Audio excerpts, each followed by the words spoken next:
سجدہ تلاوت والی آیات سے سجدہ کیے بغیر نہ گزرنا. عقبہ بن عامر کہتے کہ میں نے رسول اللہ صلی اللہ علیہ وسلم سے کہا، اللہ کے رسول کیا سورہ الحج میں 2 سجدے ہیں؟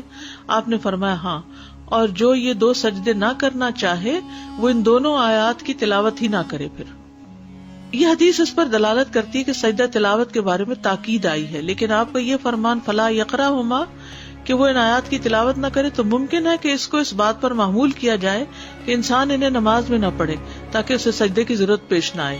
یعنی اس کا یہ مطلب نہیں کہ پورا قرآن پڑھ جائے اور ہر سجدے کی آیت کو چھوڑتا جائے، یہ نہیں ہے اس کا مقصد. یعنی نماز میں پھر چوائس اوپن ہے، پورا قرآن کہیں اور سے پڑھ لو، یہ نہ نماز میں نہ پڑھو. اور اگر انہیں نماز سے ہٹ کر پڑھے گا تو یہ امر مطلوب ہے کہ انسان پورا قرآن پڑھے، لیکن یہ بات کہ پہلے وہ نماز میں ان دونوں سجدے والی آیات کو منتخب کرے پھر سجدہ نہ کرے تو ایسا کرنا مناسب نہیں. یعنی آپ پڑھ تو رہے ہیں وہ آیتیں جو سجدے والی ہیں اور سجدہ ہی نہیں کر رہے تو ایسا نہیں کرنا. یا آپ کا مقصد یہ تھا کہ اس کی اہمیت بہت ہے اور اس میں تاخیر نہیں کرنی چاہیے. سجدہ تلاوت کا طریقہ. نمبر 1 طہارت. اس میں کوئی شک نہیں کہ زیادہ افضل یہی ہے کہ انسان وضو کر لے، یعنی وضو سے ہو. لیکن اگر وضو نہیں تو سجدہ نہ چھوڑے، سجدہ کر لے. سجدہ تلاوت کے لیے طہارت کی شرط نہیں لگائی جائے گی، کیونکہ انسان جنابت کے علاوہ تمام حالات میں قرآن پڑھ سکتا ہے، اور اگر سجدہ کی آیت آ جائے تو وہ سجدہ کرے گا، خواہ وہ طہارت کی حالت میں ہو یا نہ ہو. قبلہ رخ ہونا ممکن ہو تو قبلہ رخ ہو جائے، لیکن اگر مشقت ہو اس میں نہ ہو پائے تو جدھر بھی رخ ہو سجدہ کر سکتا ہے انسان. لیکن مسنون طریقہ یہی ہے کہ اگر ممکن ہو تو سجدہ تلاوت کے لیے قبلہ رخ ہوا جائے. امام زہری کہتے ہیں کہ اگر تم حالت اقامت میں سجدہ کرو، یعنی گھر پہ ہو، مسجد میں ہو، تو قبلے کی طرف رخ کر کے کرو، اور اگر تم سوار ہو تو پھر جدھر تمہارا رخ ہو اس میں تم پر کوئی مواخذہ نہیں. تکبیر کہنا.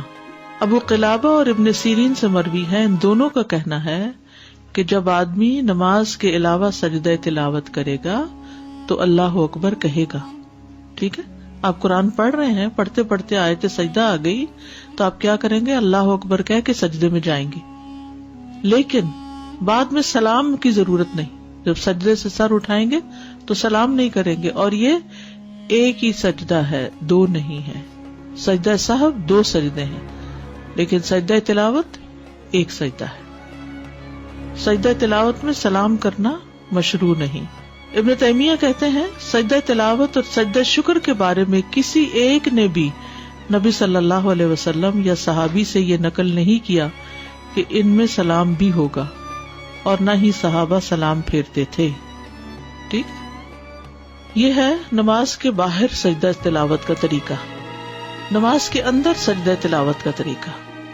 تکبیر کہہ کر سجدے میں جانا.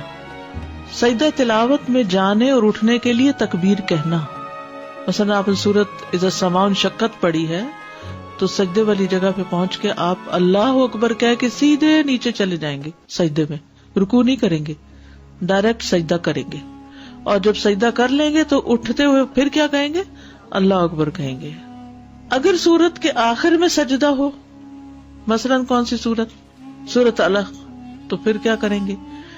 اگر سورت کے آخر میں سجدہ ہو اور مزید تلاوت نہ کرنی ہو تو پہلے سجدے کے لیے تکبیر کہی جائے گی، سجدہ تلاوت ادا ہوگا، پھر تکبیر کہہ کر اٹھا جائے گا، اور کھڑے ہو کر رکوع کے لیے تکبیر کہہ کے رکوع پہ جایا جائے گا. یعنی یہ سجدہ الگ کیا جائے گا اور پھر کھڑے ہو کے رکوع کر کے دوبارہ پھر وہ سجدے اور آگے نماز کنٹینیو کی جائے گی. واضح؟ اوکے. ابن عثیمین کہتے ہیں نماز میں سجدہ تلاوت بالکل اسی طرح ہے جیسے نماز میں عام سجدہ ہوتا ہے. کیسے ہے؟ جیسے عام سجدہ ہوتا ہے نماز کا، ویسے ہی سجدہ تلاوت ہے. نہیں سمجھ آئی؟ جیسے نماز کا سجدہ کرتے ہیں ویسے ہی سجدہ تلاوت ہوتا ہے. اب سمجھ آ گئی؟ اوکے. یعنی سجدہ تلاوت میں جانے اور اٹھنے کے لیے تکبیر کہے، اور اس میں کوئی فرق نہیں کہ سجدہ تلاوت قرات کی آخری آیت میں آیا ہو اور اس کے بعد سورت ختم ہو گئی ہو یا قرات کے درمیان میں آؤ. جب بھی وہ سجدے میں جائے گا تکبیر کہہ کے ہی جائے گا، پھر جب رکوع کرنے لگے تو اس وقت رکوع کے لیے تکبیر کہے. یہاں 2 تکبیرات مسلسل کہنے پر کوئی حرج نہیں، کیونکہ ہر تکبیر کا سبب الگ الگ ہے. واضح؟ سجدہ تلاوت کی مسنون دعائیں. حضرت عائشہ سے مروی ہے، وہ کہتی ہیں کہ رسول اللہ صلی اللہ علیہ وسلم رات کو قرآن کے سجدوں میں سجدہ کرتے ہوئے یہ دعا تکرار سے پڑھا کرتے تھے. ایک دفعہ نہیں، کئی بار. سجد وجہی للذی خلقہ وشق سمعہ وبصرہ بحولہ وقوتہ. میرا چہرہ اس ذات کے لیے سجدہ ریز ہے جس نے اس کو پیدا کیا اور اپنی طاقت اور اپنی قوت سے اس کی سماعت اور اس کی بصارت بنائی. یعنی کان آنکھ اللہ نے اپنی قوت سے بنائے. ابو سعید خدری رضی اللہ عنہ سے مروی ہے کہ انہوں نے کہا، میں نے خواب میں دیکھا گویا کہ میں درخت کے نیچے ہوں اور گویا کہ درخت سورۃ صاد پڑھ رہا ہے، یعنی اس سے آواز آ رہی تھی سورۃ صاد کی. پھر جب وہ آیت سجدہ پر آئے تو اس نے سجدہ کیا، درخت نے بھی، اور اپنے سجدے میں کہا اللہم اغفر لی بہا، اللہم حط انی بہا وزرا واحدث لی بہا شکرا وتقبلها منی کما تقبلت من عبدک داود سجدتہ. ٹھیک ہے، یہ تقبلتا ہے. اے اللہ اس سجدے کی وجہ سے مجھے بخش دے، اے اللہ اس کے ذریعے میرے بوجھ دور کر دے. یعنی زندگی کے جو بوجھ ہوتے ہیں نا وہ سجدوں سے دور ہوتے ہیں، اور میرے لیے اس کے ذریعے شکر نعمت پیدا کر دے اور اسے مجھ سے قبول فرما لے، جیسا کہ تو نے اپنے بندے داؤد سے ان کا سجدہ قبول فرمایا تھا. قرآن مجید میں آتا نا وَخَرَّ رَاكِعًا وَأَنَابَ. تو میں رسول اللہ صلی اللہ علیہ وسلم کے پاس صبح کے وقت گیا اور آپ کو اس کی خبر دی کہ میں نے ایسا خواب دیکھا ہے. آپ نے فرمایا اے ابو سعید تم نے بھی سجدہ کیا؟ میں نے کہا نہیں. آپ نے فرمایا کہ تم درخت کی نسبت سجدہ کرنے کے زیادہ مستحق تھے. پھر رسول اللہ صلی اللہ علیہ وسلم نے سورۃ صاد کی تلاوت فرمائی.